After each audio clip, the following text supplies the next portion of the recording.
सहयोग से, सतत प्रयासों से आगे अनवरत बढ़ रहा है। इस समृद्ध भारतीय जीवन दृष्टि में एकात्म की बात रखी गई है, जहां शिव और शक्ति एक दूसरे के पूरक है। इस विषय में बहुत चिंतन लंबे समय से किया जाता रहा है और आज भी इसकी प्रासंगिकता है। इस विषय को ध्यान में रखते हुए इस सफल कार्यक्रम का आयोजन एक ज्ञान यज्ञ के रूप में किया जा रहा है। सम्मानित मंच से मेरा आग्रह है, मां शारदा के समक्ष दीप प्रज्वलन कर इस कार्यक्रम को विधिवत रूप से प्रारंभ करें।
माँ शारदा का बृहद हस्त सदैव सद प्रेरणा के लिए प्रेरित करे।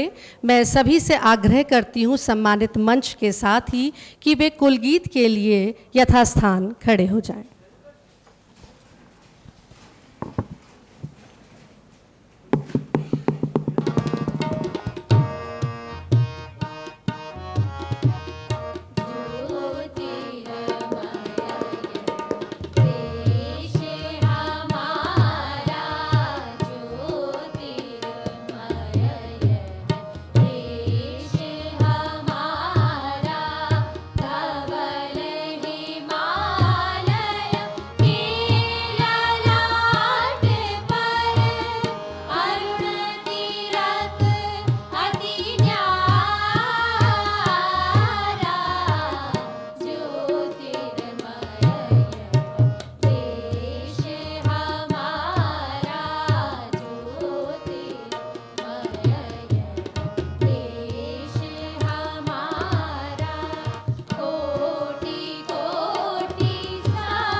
राष्ट्र के प्रति सम्मान करने के लिए हर एक पल कीमती है जब हमें मौका मिलता है, और आज ये ज्ञान यज्ञ में आहुति इसी प्रकार का एक प्रयास है जिसमें भारतीय चिंतन महिला विषय पर आप सभी अपने विचार मंथन से यहाँ पर उपस्थित हैं। अतिथि देवो भव की परंपरा का निर्वहन करना इस संस्कृति का परिचय है। माननीय अतिथियों को स्वागत करने के क्रम में मैं सर्वप्रथम मुख्य अतिथि माननीय उप मुख्यमंत्री राजस्थान सरकार आदरणीय दिया कुमारी जी के स्वागत के लिए आमंत्रित करती हूँ माननीय कुलपति कर्नल प्रोफेसर शिव सिंह सारंग देवोत जी को, कि वे मैडम को अभिवादन प्रस्तुत करें।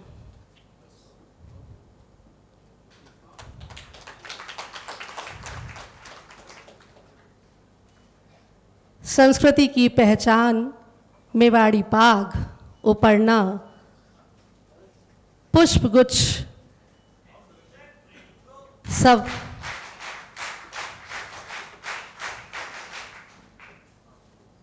और स्मृति चिन्ह इस संस्कृति की विशिष्ट पहचान है।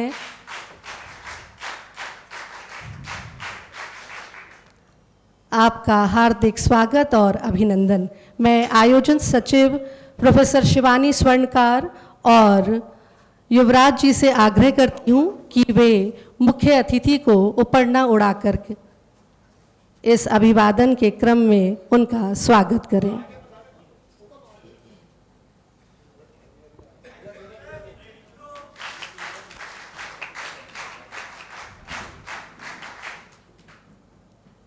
कार्यक्रम के मुख्य वक्ता जयनंद कुमार जी के स्वागत के लिए मैं पुनः आमंत्रित करती हूँ माननीय कुलपति colonel professor Shiv Singh Sarang Devot sir को कि वे मेवाड़ी पाग, पुष्पगुच्छ और उपरना भेंट कर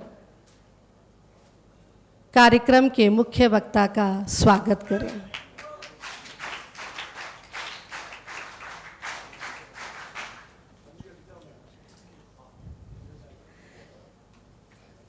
स्मृति चिन्ह वो भेंट है जिसमें इस कार्यक्रम की स्मृतियों के संग सबका योगदान चिरस्थायी रहेगा। मैं शिव सिंह सारंग देवोत साहब से ही निवेदन करती हूँ कि वे क्षेत्रीय संयोजक प्रज्ञा प्रभा प्रोफेसर कमलेश शर्मा जी का स्वागत और अभिनंदन करें।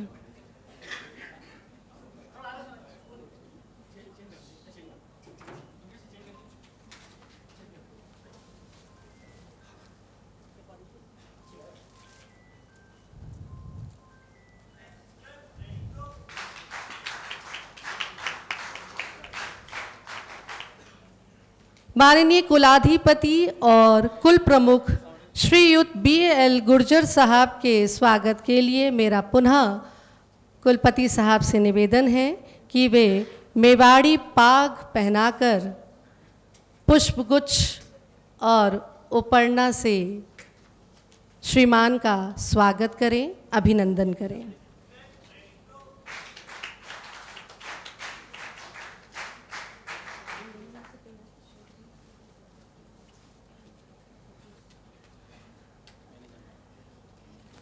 माननीय कुलपति साहब से ही मेरा आग्रह है कि सभागार में उपस्थित माननीय डॉक्टर मोनिका अरोड़ा जी का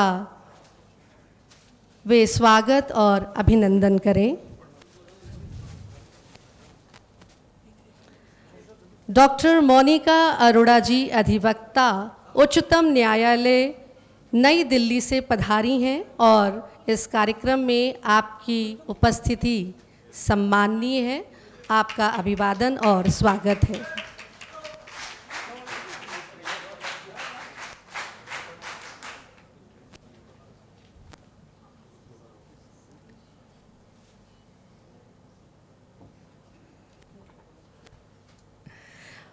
तथा माननीय श्री हनुमान सिंह राठौड़ साहब का स्वागत करने के लिए भी मेरा पुनः अभिवादन है सर से।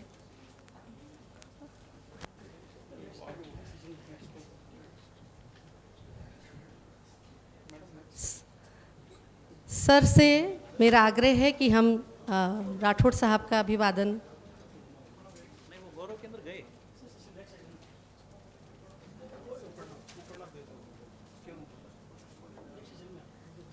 पुनः करेंगे। सर का स्वागत। मैं सर से निवेदन करती हूँ कि सिर मंच पर अपना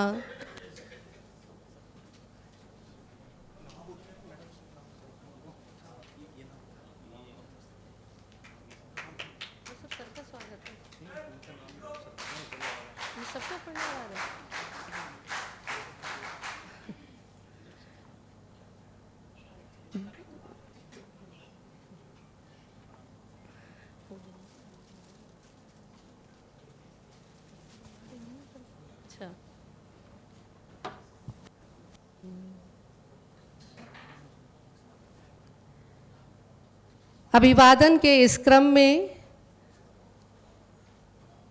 हमारे बीच उपस्थित सभी सुधीजनों का स्वागत है, अभिवादन है।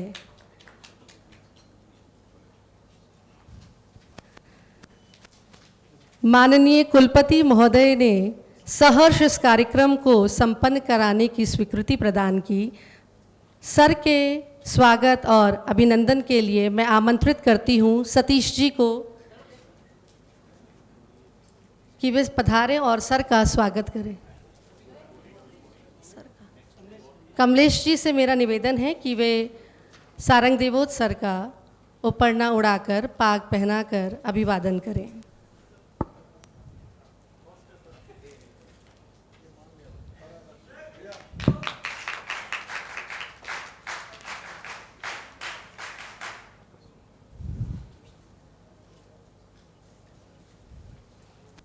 बहुत बहुत आभार और धन्यवाद। अतिथि देवो भव की इस परंपरा का निर्वहन करते हुए पारंपरिक रूप से स्वागत के पश्चात अब स्वागत अभिभाषण के लिए मैं आमंत्रित करना चाहती हूँ उन्हें, जिन्होंने इस कार्यक्रम को संपन्न करने के लिए सहर्ष अपनी अनुमति दी और अपना कुशल नेतृत्व प्रदान किया। मैं आमंत्रित करती हूँ माननीय कुलपति colonel professor Shiv Singh Sarang Devot sir को कि वे अपने स्वागत उद्बोधन से सभी को लाभान्वित करें।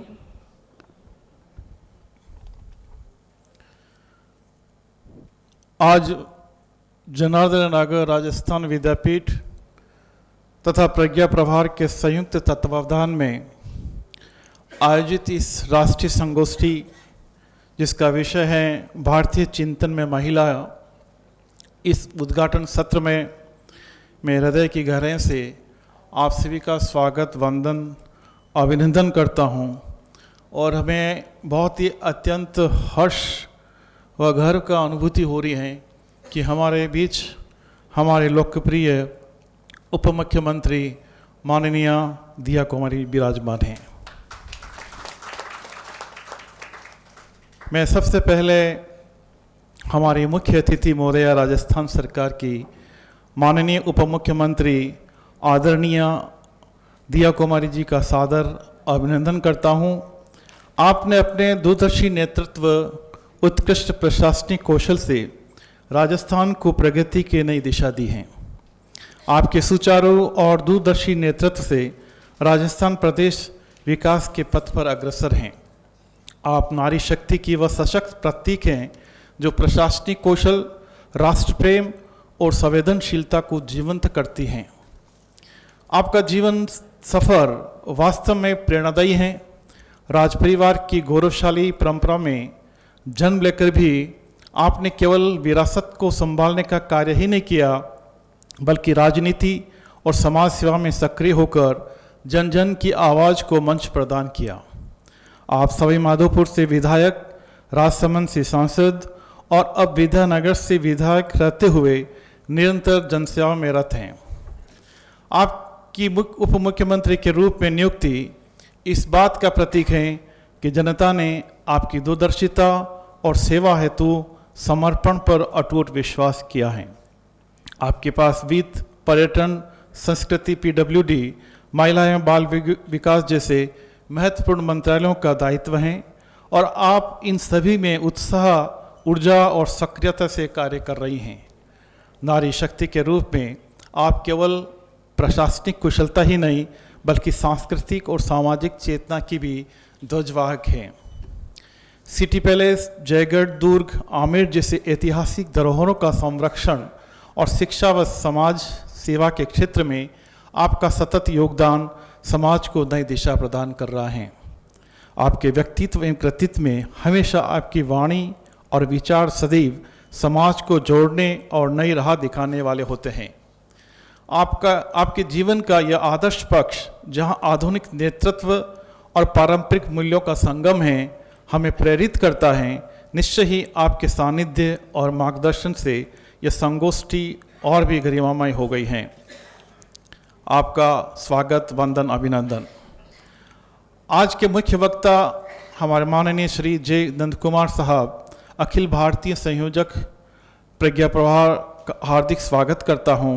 इंजीनियरिंग में डिप्लोमा प्राप्त करने के उपरांत आपने 1984 में राष्ट्रीय स्वयंसेवक संघ के प्रचारक के रूप में समाज जीवन को समर्पित कर दिया। आप केरल में सह प्रांत प्रचारक रहे और 2016 से प्रज्ञा प्रहार के अखिल भारतीय संयोजक के रूप में सांस्कृतिक व बौद्धिक क्षेत्र में निरंतर सक्रिय हैं।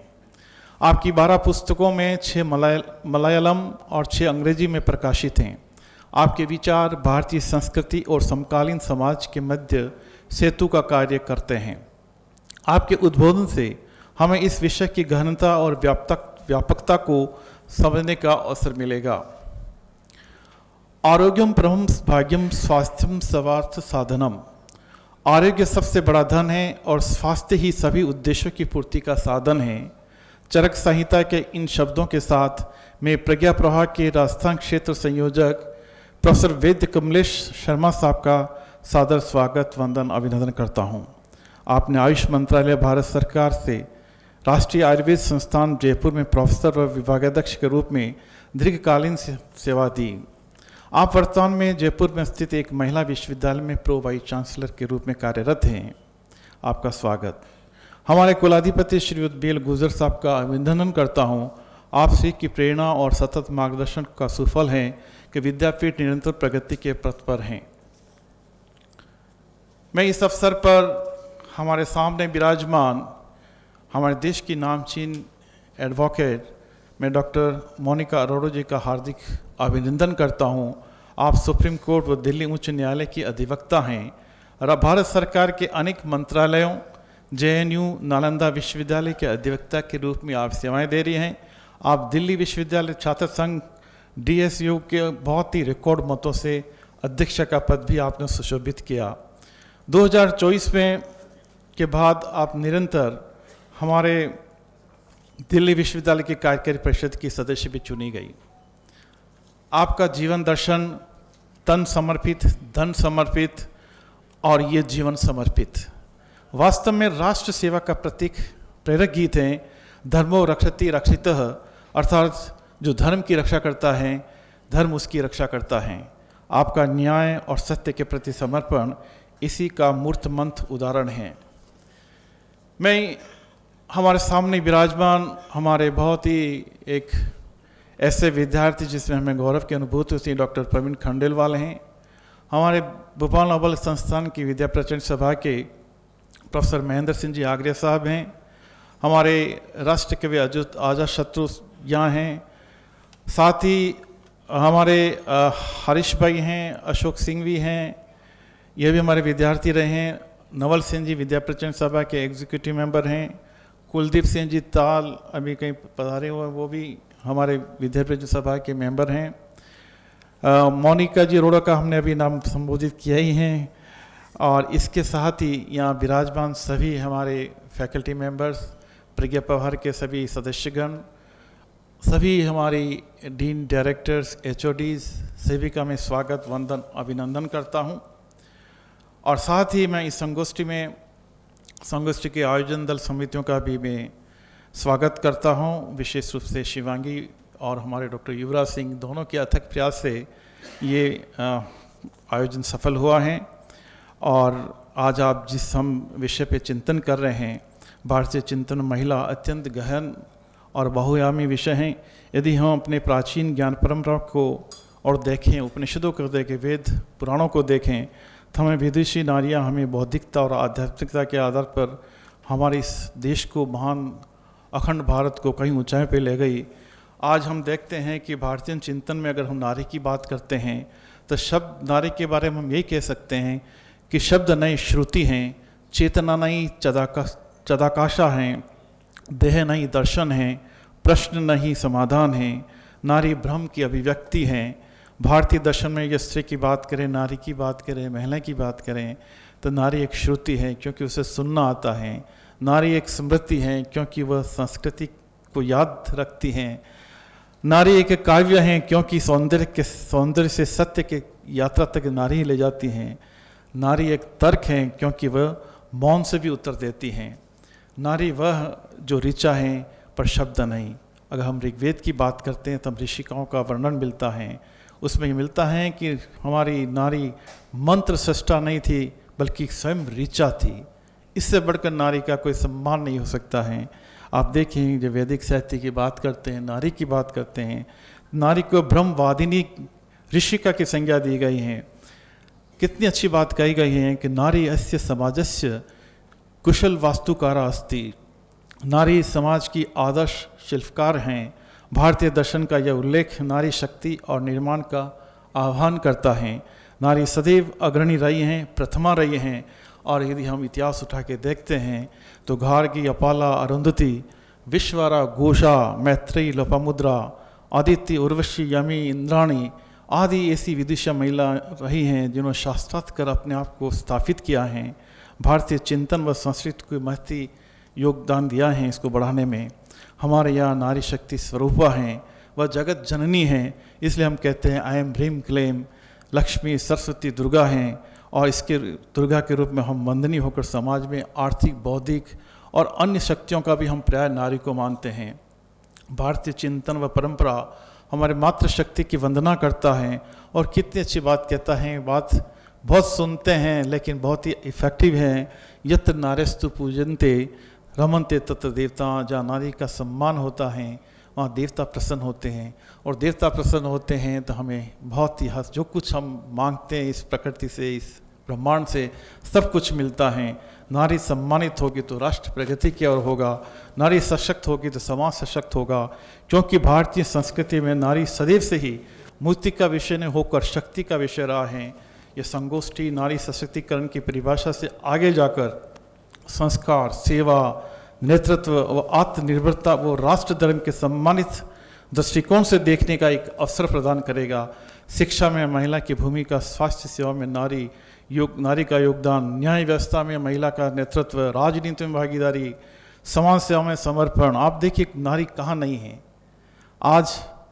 ये सभी भारतीय चिंतन का जीवंत अभिव्यक्तियाँ हैं। जो क्षेत्र मैंने बताए उसमें नारियाँ हमारी बहुत जीवंतता के साथ कार्य कर रही हैं। आज निश्चित रूप से समय है कि हम एक संकल्प लें कि हर घर, हर विद्यालय, हर विश्वविद्यालय, हर संस्था में नारी का सम्मान, समान अवसर और नेतृत्व मिले। यही हमारी भारतीयता है, यही हमारी राष्ट्रीयता है और यही हमारी सनातन परंपरा का गौरव है। जय हिंद, जय भारत, जय मातृशक्ति को नमन। धन्यवाद, बहुत आभार।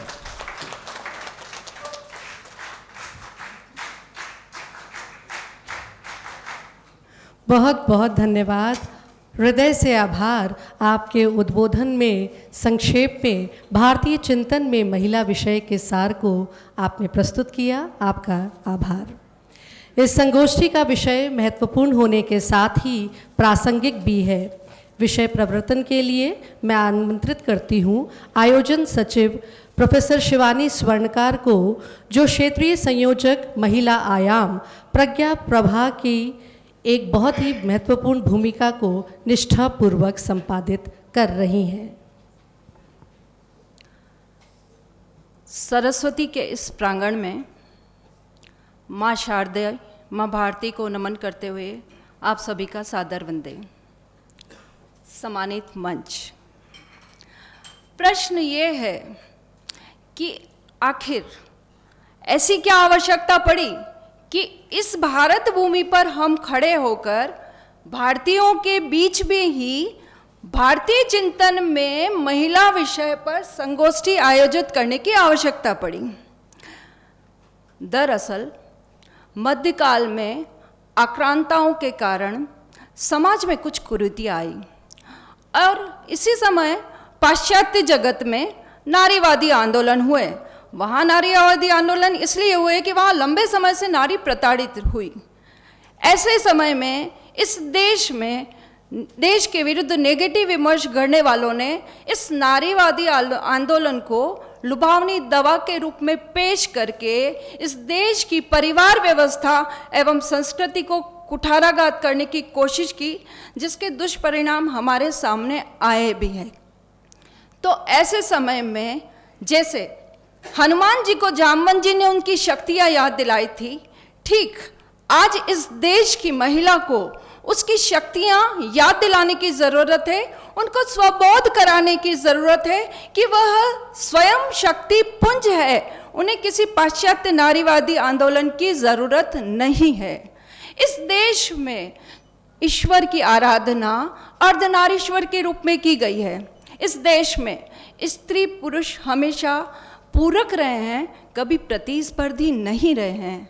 और आज इस देश की मातृशक्ति को यदि उसके वास्तविक भूमिका में खड़ा करना है तो इस देश के सनातन मूल्यों के आधार पर ही खड़ा कर सकते हैं। इसीलिए आओ आज इस संगोष्ठी में हम चिंतन करें, मनन करें कि हम क्या क्या कर सकते हैं। धन्यवाद।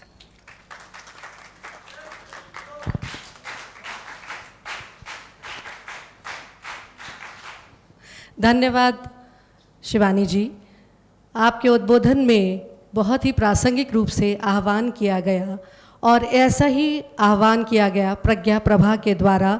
मैं आमंत्रित करती हूँ प्रज्ञा प्रभा के क्षेत्रीय संयोजक प्रोफेसर कमलेश शर्मा जी को अपने उद्बोधन के लिए। नमस्कार। मंच पर विराजमान आज के कार्यक्रम के मुख्य अतिथि आदरणीय दिया कुमारी जी, आज के मुख्य वक्ता श्रीमान जे नंद कुमार जी, इस विश्वविद्यालय के कुलाधिपति श्रीमान BL गुर्जर साहब, कुलपति कर्नल शिव सिंह सारंगदेव साहब, इस संगोष्ठी के आयोजक द्वय प्रोफेसर शिवानी जी, युवराज सिंह जी, सामने बहुत प्रबुद्ध नागरिक बैठे हुए हैं। मैं सबका नामोच्चार नहीं करूंगा, परंतु एक नाम अवश्य लूँगा। मदन मोहन मालवीय राजकीय आयुर्वेद महाविद्यालय के सेवानिवृत्त प्रोफेसर नारायणी पंड्या जी आप भी सामने विराज रहे हैं। बाकी सभी गणमान्य विषय विद्वान यहाँ बैठे हैं। समय की सीमाओं को देखते हुए मुझे जो बताया गया है उस समय सीमा में अपना निवेदन करूंगा। प्रज्ञा प्रवाह आप देख रहे होंगे सामने, जनार्दन राय नागर इस विश्वविद्यालय की इस भूमि में प्रज्ञा प्रवाह के साथ संगोष्ठी का आयोजन हो रहा है। हम सबको ध्यान ही है, कुछ ऐतिहासिक कारण ऐसे बने, द्वितीय विश्व युद्ध के पश्चात संसार भर में जिस प्रकार के परिवर्तन हुए उसका दुर्लक्ष्य भारत पर भी उसका प्रभाव पड़ने लगा और अब हथियारों के युद्ध के बजाय संसार भर में वैचारिक युद्ध होने लगे। और उस वैचारिक युद्ध का प्रतिकार करने के लिए हमारे देश के कुछ मनुष्यों ने विचार किया कि जिस प्रकार से इस देश के समाज को तोड़ने वाले समाज की एकता, अखंडता और देश की संप्रभुता के सामने जो चुनौतियां आने वाली हैं, आ रही हैं, उन सब दुर्विचारों का निराकरण करने के लिए कोई एक सात्विक शक्ति सामने आनी चाहिए जो तथ्यपरक विषयों को सामने रखे।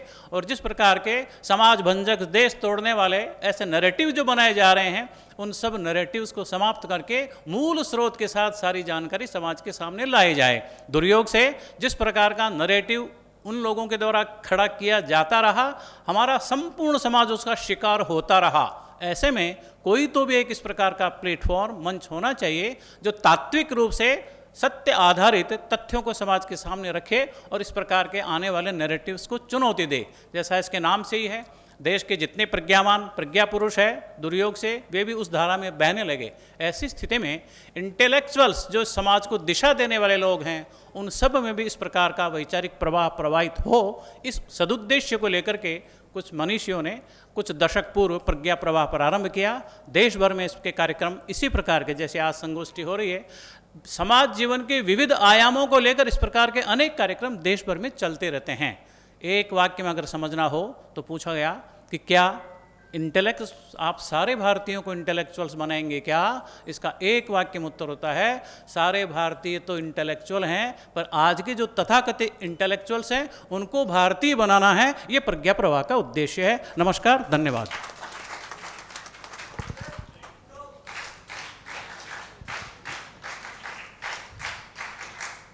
बहुत बहुत धन्यवाद सर। इस आह्वान में संक्षेप में प्रज्ञा प्रभा के बारे में आपने हमें बताया, धन्यवाद। मैं आमंत्रित करती हूँ लेखनी पंड्या को अपनी काव्य गीत की प्रस्तुति के लिए। सम्माननीय मंच एवं पधारे हुए सभी अतिथिगण को मेरा सादर प्रणाम। आज के कार्यक्रम के विषयानुसार मैं एक गीत प्रस्तुत करने जा रही हूँ जो कि कुछ इस प्रकार है। हम हैं शक्ति, हम हैं शक्ति, हम हैं शक्ति, हम हैं शक्ति, हम हैं शक्ति, हम हैं बुद्धि प्रेरणा प्रयास, हर अंधेरे पथ के ज्योति पुंज और प्रकाश हम हैं शक्ति, हम हैं शक्ति। हमको आने दो दुनिया में, हमसे ही सृष्टि सारी। सोचो कैसी हो ये धरती, जो ना हो जग में नारी। हम हैं शीतल, हम हैं कोमल, हम हैं शीतल, हम हैं कोमल, ना समझो हम हैं अबल। वक्त पड़े तो चट्टानों को भी कर देते हम घायल। हम हैं दुर्गा, हम हैं काली, हम हैं दुर्गा, हम हैं काली। साहस और विश्वास हम ही लक्ष्मी सरस्वती, हम प्रेम और एहसास हम हैं शक्ति, हम हैं शक्ति। आज प्रगति की दिशा में हमने कदम रख दिए, चल पड़े अपने सफ़र पे इतने मंजिल तय किए। आज प्रगति की दिशा में हमने कदम रख दिए, चल पड़े अपने सफ़र पे इतने मंजिल तय किए। आज हम हैं जिस जगह वो था नहीं इतना सरल। एक मुक्ति युद्ध भी लड़ते आए हैं हम प्रतिपल। हम हैं शांति, हम ही क्रांति, हम ही शांति, हम ही क्रांति। उन्नति विकास हम मातृभूमि के लिए रचेंगे एक नया इतिहास। हम हैं शक्ति, हम हैं शक्ति। धन्यवाद। जय हिंद।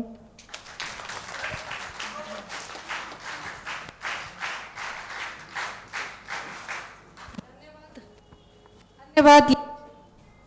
नारी शक्ति को समर्पित इस गीत के बोलों के बाद अब समय है मुख्य वक्ता को आमंत्रित करने का। आमंत्रित करती हूँ माननीय श्री जयनंद कुमार साहब को, अखिल भारतीय संयोजक प्रज्ञा प्रभा।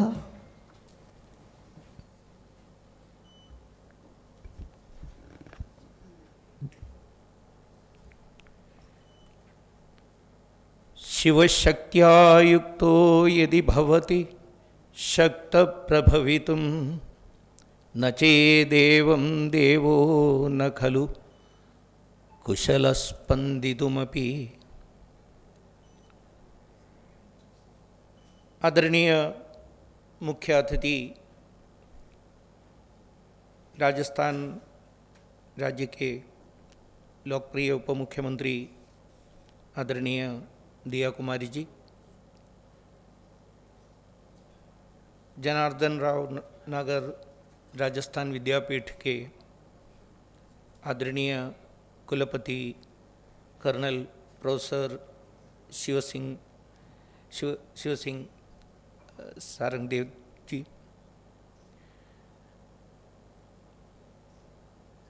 इस विश्वविद्यालय के आदरणीय कुलाधिपति श्रीयुत BL गुर्जर जी, प्रज्ञा प्रवाह के क्षेत्र संयोजक वैद्य कमलेश शर्मा जी, इस कार्यक्रम के आयोजन समिति के संयोजिका प्रोफेसर शिवानी स्वर्णकार और आयोजन सचिव डॉक्टर युवराज सिंह राठौड़, सभागार में उपस्थित प्रज्ञा प्रवाह के महिला आयाम इसके अखिल भारतीय संयोजिका एवं सुप्रीम कोर्ट के senior advocate doctor Monika Arora ji, सम्माननीय वरिष्ठ गुरुजन, सभी faculty members, young brothers and sisters, आज के इस कार्यक्रम के शुरुआत में मैंने मेरे भाषण शुरू होने के पहले जो श्लोक प्रार्थना श्लोक के रूप में गाया था, यहाँ बैठे हुए सभी लोगों को मालूम है वो सौंदर्य लहरी का शंकराचार्य भगवत्पाद जी द्वारा लिखित सौंदर्य लहरी का पहला श्लोक है। उस श्लोक का अर्थ भी मेरे ख्याल से सभी लोगों को मालूम होगा। शक्ति शिव के साथ रहने से ही शिव को एक प्रकार के स्पंदन कर सकते हैं। ही कैन ओनली मूव, वो मूव करना है तो शक्ति साथ में रहना चाहिए। इसलिए हमारे यहाँ एक लोग गायन में कहते हैं, शक्ति सहित में शिवम शिवम, शक्ति विहीनम शवम शवम। सरल तरीके से बताते हैं, शक्ति साथ में रहने से ही शिव बनता है, अगर शक्ति नहीं है तो शव बन जाएगा शिव भी। कुछ लोगों को, बहुत अच्छे शिव भक्तों को अच्छा नहीं लगेगा इस प्रकार के गायन, लेकिन बात वही है। यहाँ तो विषय प्रस्तुति करते हुए शिवानी जी ने एक बात बताया था और हमारे आदरणीय क्षेत्र संयोजक कमलेश जी भी ये बात बताया। इस प्रकार का एक आयोजन क्यों हम कर रहे हैं, what is the real reason? Bharat के अंदर भारतीय दर्शन क्या है, ये महिला विमर्श संबंधित हमारा जो कल्पना क्या है, इसके बारे में चर्चा करना पड़ता है। ये एक बहुत बड़ा विडंबना ऐसा लगता है भारत जैसे एक देश में।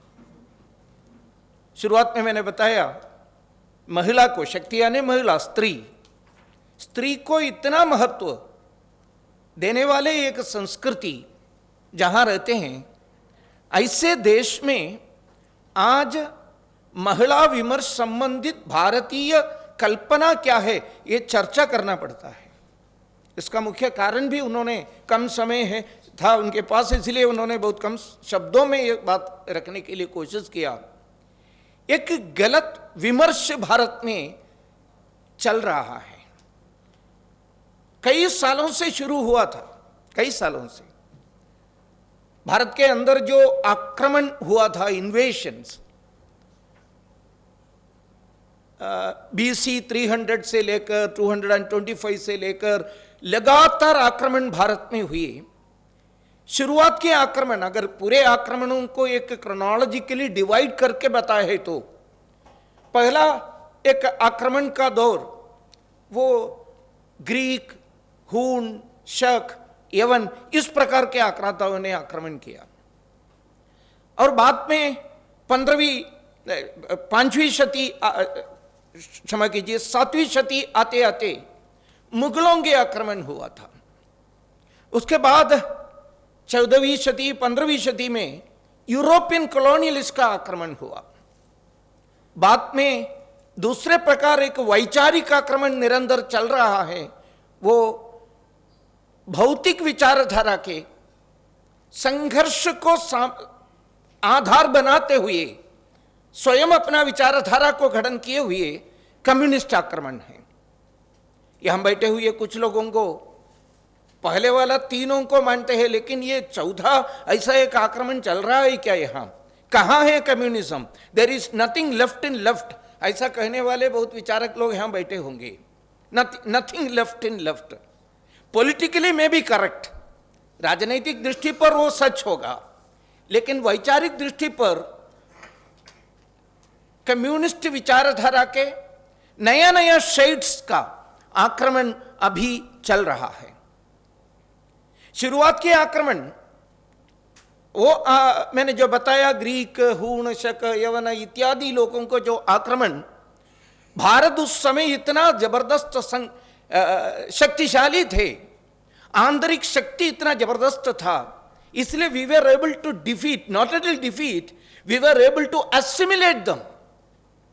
भारत के अंदर उनको विलीन कर दिया। पहले वाले आक्रांताओं के लहरों को हमने युद्ध स्थली पर पराजित केवल नहीं किया, मानसिक स्तर पर, भौतिक स्तर पर भी इनको पराजित किया। And we were able to dissolve them, assimilate them Bharat के अंदर। इसके बारे में शायद कुछ लोग जरूर पढ़े होंगे। मैंने 14 आक्रांताओं के बारे में बताया। कम्युनिस्ट, ये कम्युनिस्ट विचारधारा के प्रपितामह कार्ल मार्क्स ने एक समय, उन्होंने 1857 की इतिहास लिखने के समय, भारत के 1857 के क्रांति संबंधित एक पुस्तक कार्ल मार्क्स ने स्वयं लिखा है, फ्रेडरिक एंगल्स दोनों मिलकर। उस पुस्तक में एक जगह पर जाने अनजाने उनके अंदर से एक सच बाहर आ गया है। इस प्रकार के लोगों के एक विशेषता ऐसा है, कभी कभी सत्य बोलते हैं, कभी कभी।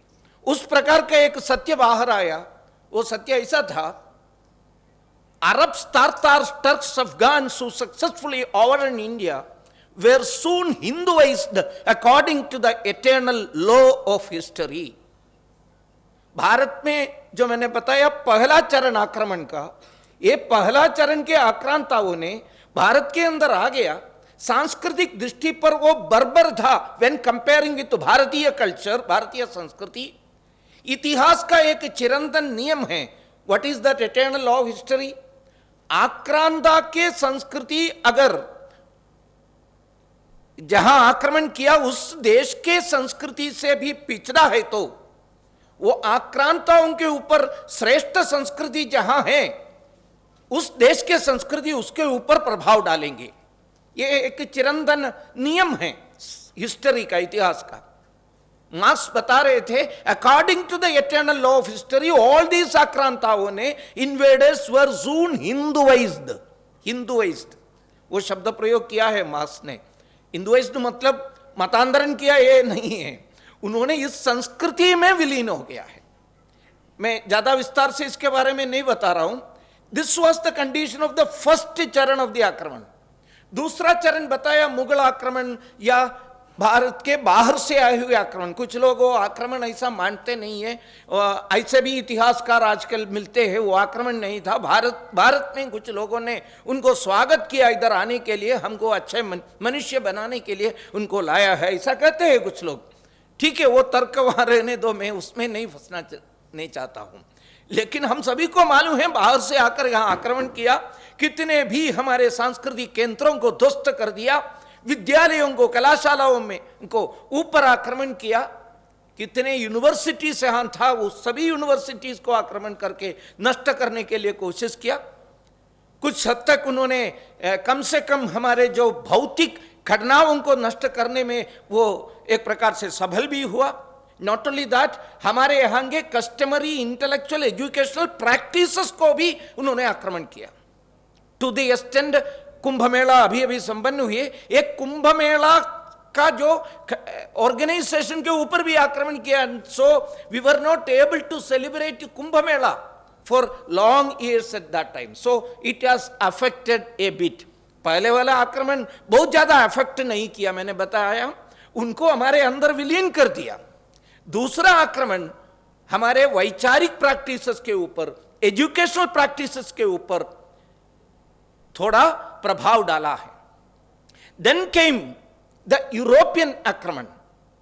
यूरोपियन आक्रांताओं ने केवल युद्ध स्थली में नहीं है, उन्होंने हमारे मन के अंदर, हमारे बुद्धि के अंदर आक्रमण करना प्रारंभ किया।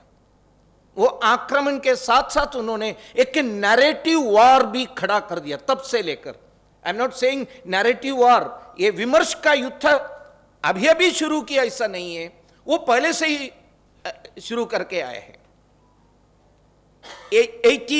1784 में एक प्रकार से एक विमर्श भारत के सांस्कृतिक परंपराओं के ऊपर आक्रमण करने के लिए ही, डाटा इकट्ठा करने के लिए, एक बहुत बड़ा सर्वेक्षण करने के लिए एक संस्था भी उन्होंने प्रारंभ किया।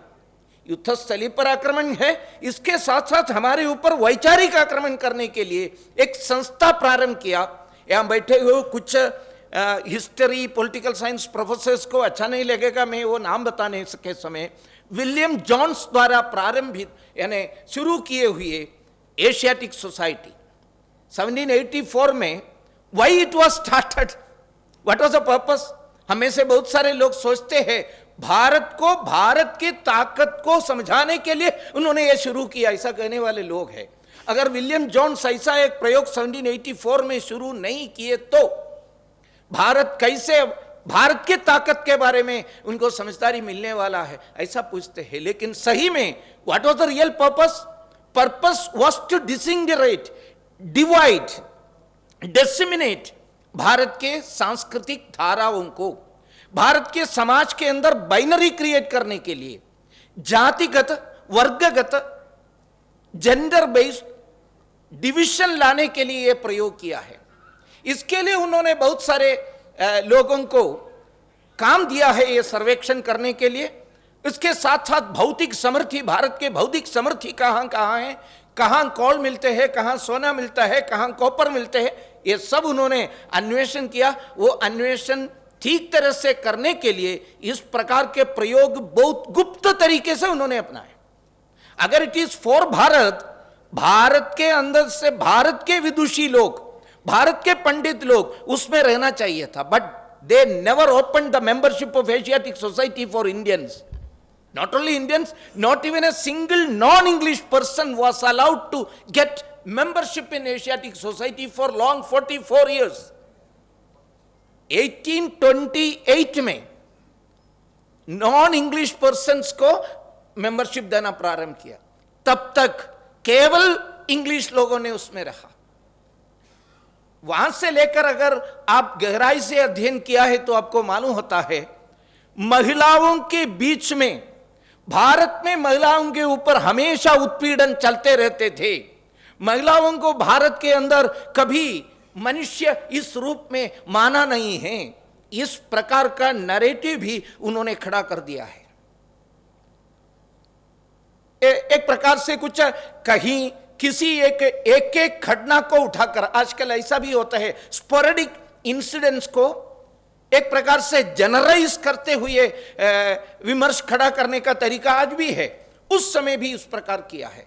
जाति के आधार पर पहला सेंसस का बैकग्राउंड पूरा उस समय किया था। हमारे एजुकेशनल इंस्टीट्यूशंस को ध्वस्त करने का प्रयोग एक साइड पर कर रहा था, उसके साथ साथ प्रचार प्रारंभ कर दिया है यहां के एजुकेशन सिस्टम अच्छा नहीं है, यहाँ के सिविलाइजेशन अच्छा नहीं है, नागरिकता, संस्कृति, ये सब देने के लिए ईश्वर ने हमको भारत में भेजा है। It is a divine disposition, it is a white man's burden. गोरे लोगों का सरदर्द है भारतीय लोगों को संस्कृति देना। संस्कृति हमारे बीच में बांटने के लिए ये लोग इधर आए हैं। इसलिए यहां क्या क्या प्रॉब्लम्स है, वो प्रॉब्लम्स के बीच में महिला विमर्श भी उन्होंने यहां खड़ा कर दिया है। इसके लिए उन्होंने पहला आक्रमण किया भारतीय संस्कृति, सभ्यता, सनातन संस्कृति, सनातन धर्म, हिंदू संस्कृति, ये सब बुरा है, ये सब मॉडर्न नहीं है, आधुनिक तरीके से जाने लायक विचारधारा नहीं है। ये एक पिछड़ेपन, एक प्रकार से दिख्यानुसी विचारधारा है, जातिगत है, ऐसा पहला ही प्रयोग किया है। हिंदुत्व ये सब पॉलिटिकल टर्म्स है, फैशिज्म है, ये सब आजकल हम सुनते हैं, लेकिन इसका सभी का जो प्रारंभ उस समय हुआ था। भारत को बांटने के लिए किसको ध्वस्त करना वो उनको मालूम था। What is that force that binds this Bharat together as one? इसको ध्वस्त करना, ये सिंपल है। कौन सी शक्ति इसको बांध कर रखा है, वो बांध कर रखने वाले शक्ति को ध्वस्त करना, देन इट इज इजी। सो उन्होंने हिंदू संस्कृति के ऊपर आक्रमण किया। हिंदू संस्कृति और सनातन संस्कृति, भारतीय संस्कृति, ये सब सिनोनिम्स है, इसमें कोई अर्थ भेद नहीं है। भारतीय संस्कृति, सनातन संस्कृति, हिंदू संस्कृति पर्यायवादी शब्द है। ऐसे संस्कृति सही में भारत आगे बढ़ने से रोक रहे हैं। This was also been popularized by them. आप सभी को मालूम है, भारतीय अर्थव्यवस्था संबंधित एक बात इन लोगों ने बताया, ये हमारे यहाँ के भी कुछ वैचारिक लोगों ने रिपीट किया, दैट इज भारत दरिद्र रहने का कारण यहां के जो ग्रोथ रेट एक हिंदू ग्रोथ रेट है, ऐसा बताया। हिंदू ग्रोथ रेट, हिंदू कर्म सिद्धांत, हिंदू पुनर्जन्म सिद्धांत, इसके वजह से भारत में आर्थिक प्रगति नहीं हो रहा है, इस प्रकार का प्रचार सब किया है। और फिर उन्होंने प्रचार ऐसा, मैंने जो पहले ही बताया था, यहां के जातिगत भेदभाव, महिलाओं के बीच में उन्होंने प्रचार करना प्रारंभ किया। पहले ही मैंने उल्लेख किया था, ये भारत के अंदर हिंदू संस्कृति, सनातन संस्कृति के अंदर महिलाओं को कोई स्थान नहीं है, ऐसा प्रचार करना प्रारंभ किया है। सो इन टोटल एक राष्ट्र को नष्ट करने के लिए, एक राष्ट्र को ध्वस्त करने के लिए एक ही उपाय है, वहां के कल्चर, संस्कृति, हिस्ट्री को नष्ट करना। ये नष्ट करने के लिए भारत के अंदर नैरेटिव के द्वारा पॉइजन डालने के लिए, जहर डालने के लिए उन्होंने प्रयोग किया। उसमें सबसे ज्यादा आक्रमण हो रहा है, ऐसा एक समाज है महिलाओं के बीच में इस प्रकार का इसको शक्ति प्रदान दिया कल्चरल मार्क्सिज्म के, कम्युनिज्म का अलग अलग शेड्स को लेकर यहां वोकिज्म तक।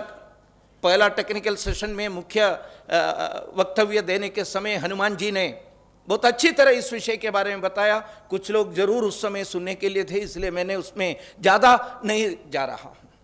यहाँ के जेंडर डिफरेंसेस को लेकर वोकिज्म कल्चर, वो कल्चर यहां डालने के लिए वो भी प्रयास है। सब मिलकर जो सबसे ज्यादा आक्रमण कर रहे हैं, सॉरी फॉर द रिपीटिशन, आवर्तन के लिए क्षमा कीजिए, महिलाओं के बीच में ये आक्रमण हो रहा है। व्हाट इज द मेन काम, उनका मुख्य काम क्या है? वे हमारी हिंदू संस्कृति पर हमला कर रहे हैं, वे सनातन धर्म का अपमानित कर रहे हैं। ये इसलिए ये हमारे जिम्मेदारी बनते हैं, हर क्षेत्र में सनातन संस्कृति पर आधारित विमर्श खड़ा करना, ये हमारे जिम्मेदारी बनते हैं। इसलिए महिला विमर्श के क्षेत्र में भारतीय विचार क्या है, इसलिए हम चर्चा कर रहे हैं। राजस्थान में, बाकी सभी प्रांतों में, कन्याकुमारी से लेकर कश्मीर तक, गुजरात से लेकर अरुणाचल प्रदेश तक, सब दूर इस प्रकार का विमर्श। इसलिए हम महिला विमर्श को लेकर साउथ नॉर्थ डिवीजन लाने के लिए उन लोगों ने प्रयास करते, उसके बारे में भारत एक निरंतर एक कल्चरल कंटिन्यूम है, इस विचार को लेकर अलग अलग विषयों को लेकर विमर्श खड़ा कर रहे हैं, चर्चा कर रहे हैं, सेमिनार्स कर रहे हैं। ये इसलिए एक जरूरत, एक इंपॉर्टेंट थिंग बनता है। वैश्विक स्तर पर पश्चिमी नारीवाद को थोपने का प्रयास किया जा रहा है। एक one size fits for all approach, एक पश्चिमी नारीवाद। सुबह के सेशन में हनुमान जी ने ये पश्चिमी नारीवाद यानी क्या है इसके बारे में भी बताया था। ये विचार एक एक देश के सांस्कृतिक, नागरिक, सभ्यतागत बैकग्राउंड के आधार पर उभर कर आते हैं। पाश्चात्य दृष्टि सभी विषयों के बारे में एक प्रकार से पॉलिटिकल दृष्टि है, अधिकतर एक सोशल राइट के दृष्टि पर उन्होंने विचारधारा को डेवलप करते हैं। भारत के अंदर विचार डेवलप होते हैं सांस्कृतिक, आध्यात्मिक दृष्टि पर। हमारे यहां का जो विचार डेवलप होते हैं, हमारे सोशल बैकग्राउंड वही है, दोनों को अप्रोच अलग अलग है।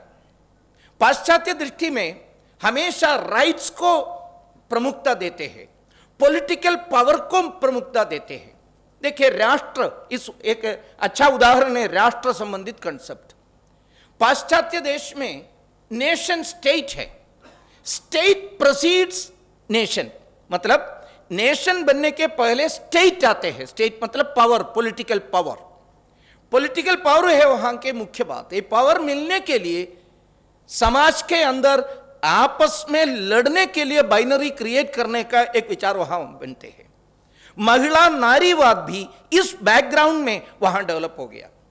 आप वेस्टर्न फेमिनिज्म का तीनों वेव्स, आजकल फोर्थ वेव भी बता रहे हैं, लेकिन सामान्यतः फेमिनिज्म का 3 वेव्स बताते हैं, पहला तरंग, दूसरा तरंग, तीसरा तरंग। ऐसा पहला तरंग 19वीं शती के मध्य में प्रारंभ होकर 20वीं शती के प्रारंभ तक था। व्हाट वाज द मेन लक्ष्य?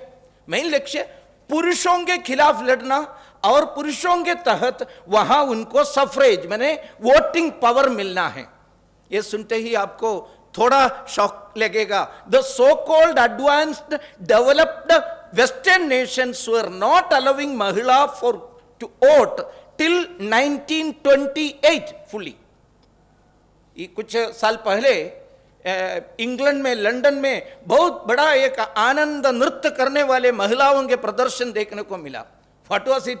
100th year of universal suffrage का आघोष मनाते हैं। दैट मीन्स इंग्लैंड में महिलाओं को वोटिंग पावर मिलने का 100th ईयर। पहले 1918 में इंग्लैंड के जो पार्लियामेंट के अंदर यूनिवर्सल वोटिंग पावर का जो बिल पास किया, लेकिन वो बिल पास करने के समय भी 21 ईयर्स वाले पुरुषों को और 30 ईयर्स वाले महिलाओं को वोट। दैट ऑल्सो, वो भी कितने, यानी उन्होंने एक लिमिट, एक मिनिमम लैंड ऑनरशिप भी रखा है। वो उतना लैंड ऑनरशिप जिनके पास है उनको वोट मिलता है, वो भी समानता नहीं मिली। फिर 1928 में ये पावर मिला है। ऐसे लोग यहां प्रचारित करते हैं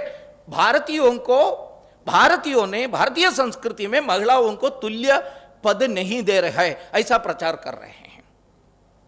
देखिए, भारत के अंदर इंग्लिश रूल करने के समय उनके सत्ता रहते थे, उनके खिलाफ संघर्ष करने में हम इतिहास ठीक तरह से देखिए, आपको मालूम होता है महिलाओं ने सबसे आगे थे। आई वुड लाइक टू से महिला सबसे आगे थे।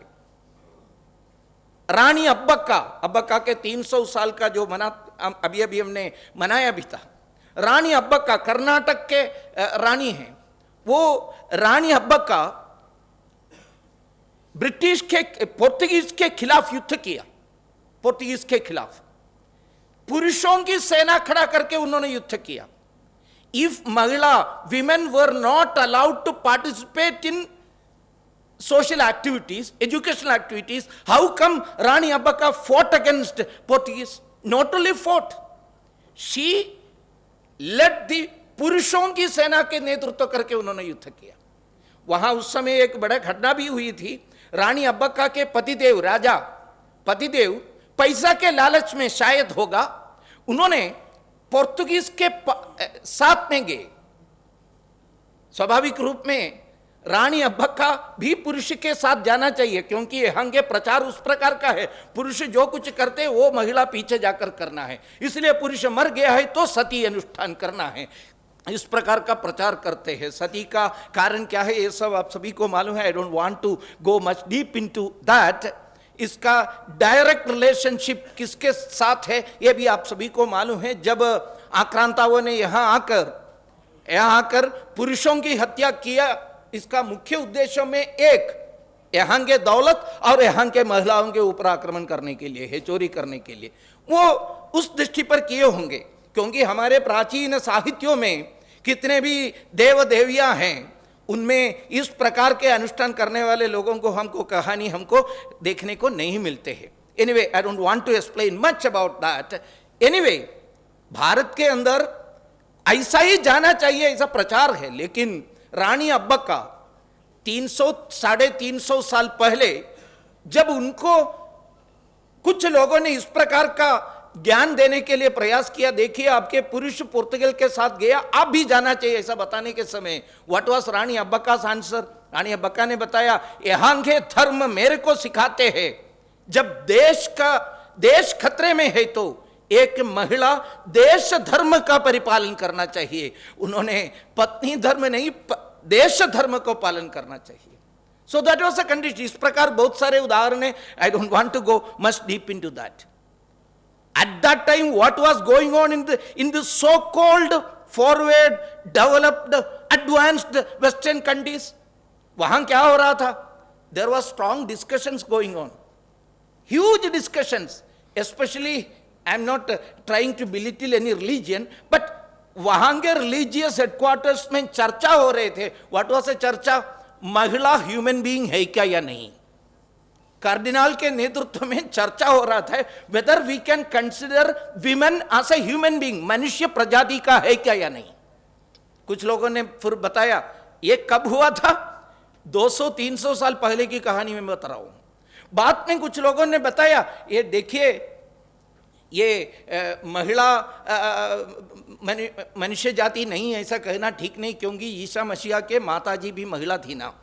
फिर उन्होंने सोचा ठीक है, पूरा आत्मा नहीं दे सकते, आधा आत्मा दे सकते हैं, 50% आत्मा। ये डिक्रीज है, मैं ऐसा मेरे कल्पना से नहीं बता रहा हूं, 50% आत्मा, फुल आत्मा नहीं है। बाद में फिर भी चर्चा हुई, चर्चा करके करके 1928 आते आते समस्कंद है, पुरुषों के साथ है, ऐसा बताया। लेकिन what was our condition when we got freedom? You are all well aware about the fact that the constitution को निर्माण करने के लिए यहां नया लॉ देने की आवश्यकता नहीं पड़ी, सभी महिलाओं को भी वोट मिलेंगे, ऐसा करने के लिए नया एक लीगल प्रोविजन लाने के लिए आवश्यकता नहीं पड़ी, क्योंकि कॉन्स्टिट्यूशन असेंबली में 15 विमेन्स थे, 15 महिला विदुषी experts were there. They were discussing about the constitution. Then what is the necessity of a new legislation to give them universal suffrage?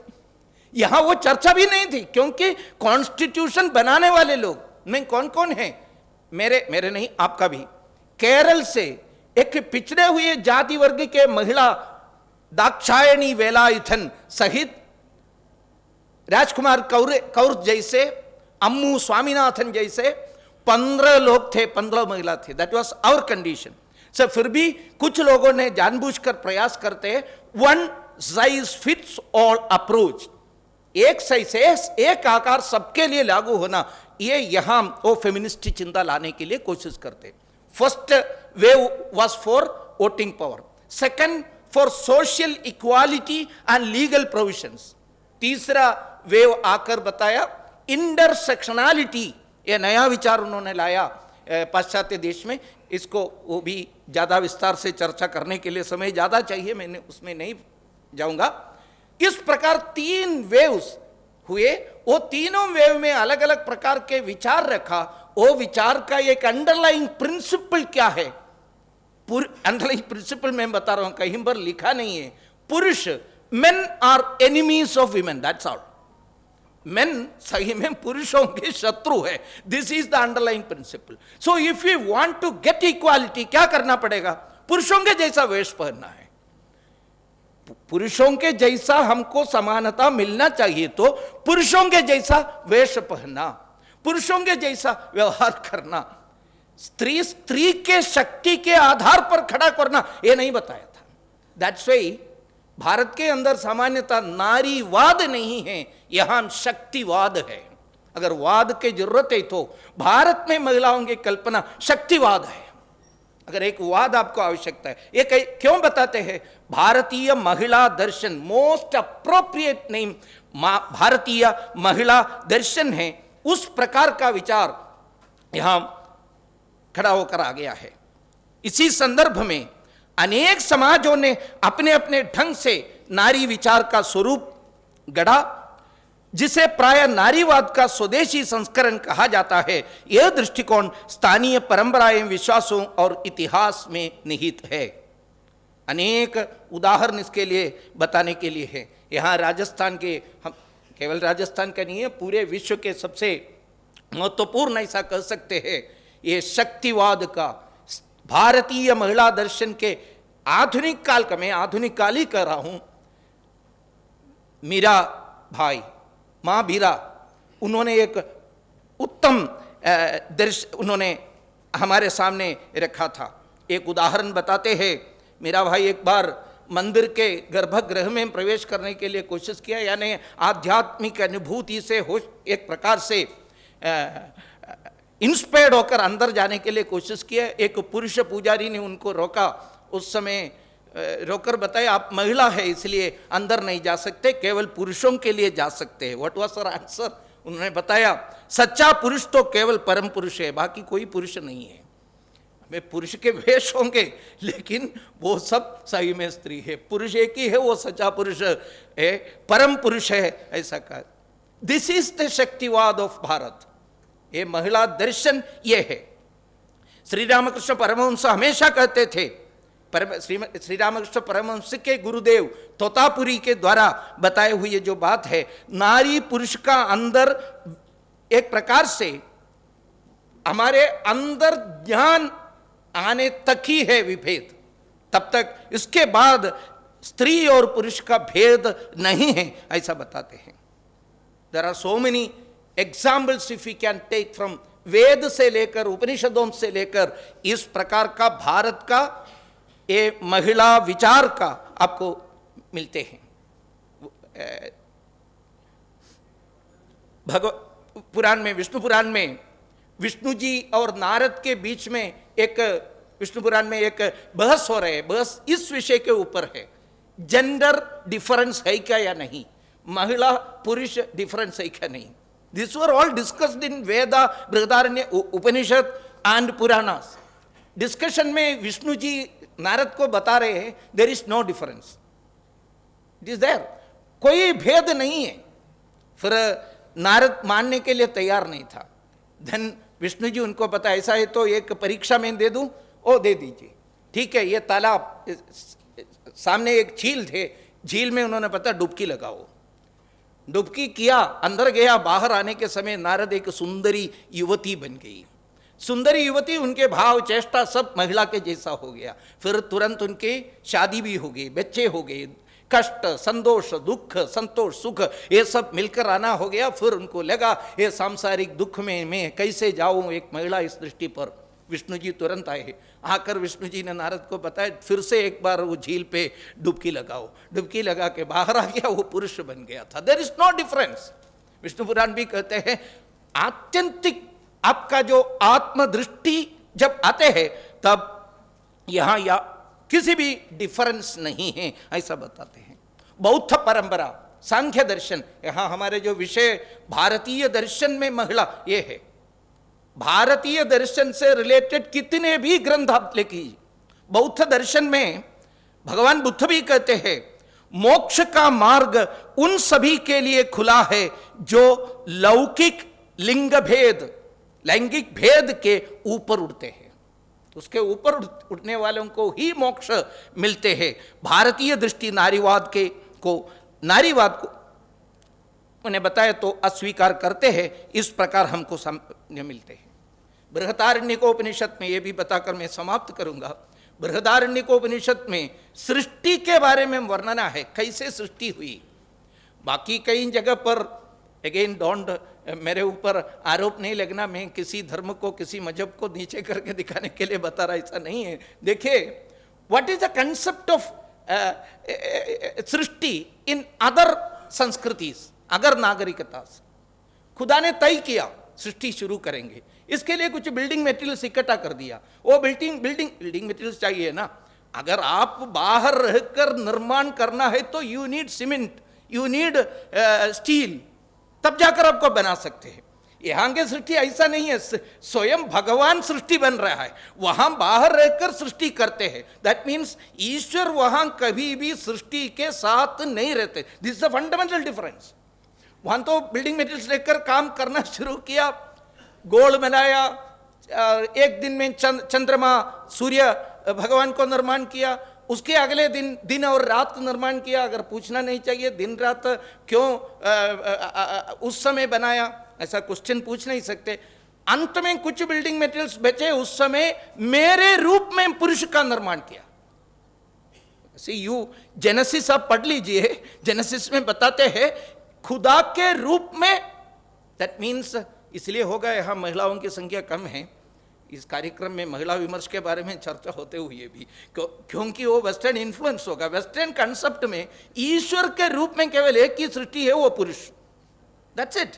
That's why वो निर्माण के बाद बेचारे उनके पास कोई बिल्डिंग मटेरियल्स बचा नहीं थे, पूरा बेचे हुए सबको लेकर ये निर्माण किया।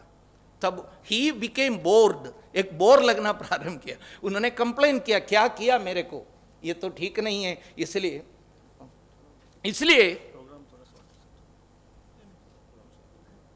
का जी? अभी शुरू करना, ठीक है। सो एनीवे, समय खत्म हो गया। नमस्कार।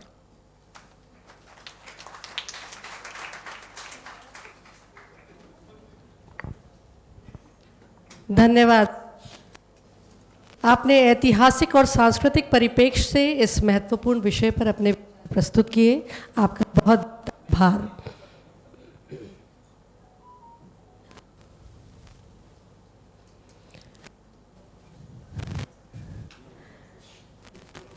मैं आमंत्रित करना चाहती हूँ जनार्दन राय नागर राजस्थान विद्यापीठ उदयपुर के माननीय कुलाधिपति और कुल प्रमुख श्री BL गुर्जर साहब को अपने उद्बोधन के लिए।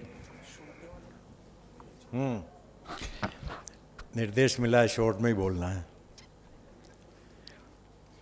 जनार्दन राय नागर राजस्थान विद्यापीठ और प्रज्ञा प्रवाह के साझे में एक दिवसीय अंतर्राष्ट्रीय संगोष्ठी भारतीय चिंतन में महिलाओं की उपस्थिति 5% है। इसमें आज के चीफ गेस्ट हमारे राजस्थान के उप मुख्यमंत्री, यूँ कह दूँ बहुत ही लोकप्रिय कह दूँ, मैं सच्चाई में कह रहा हूँ, यूँ कोई सम्मान सूचक नहीं है, हमारी लोकप्रिय उप मुख्यमंत्री माननीय दिया कुमारी जी, हमारे विद्यापीठ के विश्वविद्यालय के कुलगुरु आदर्श हमारे प्रोफेसर कर्नल SS सारंगदेव साहब, यहाँ के यज्ञ प्रवाह के संयोजक J नंद कुमार जी, आयोजन सचिव शिवानी सोनकर, क्षेत्रीय संयोजक कमलेश शर्मा, हमारे इस कार्यक्रम के संयोजक युवराज जी डॉक्टर युवराज सिंह जी राठौड़, एडवोकेट मोनिका जी अरोड़ा, एडवोकेट प्रवीण जी खंडेलवाल साहब AAG जोधपुर, एडवोकेट सिंघी साहब, और हमारे BN संस्थान के सचिव आदरणीय महेंद्र सिंह जी आगरिया साहब, हमारे नवल जी और राष्ट्रीय कवि भाई आजाद शत्रु जी, सामने विराजमान सभी हमारे रजिस्ट्रार साहब, हमारे डिपार्टमेंट के HOD विराजमान है जो, और सभी विद्वजन,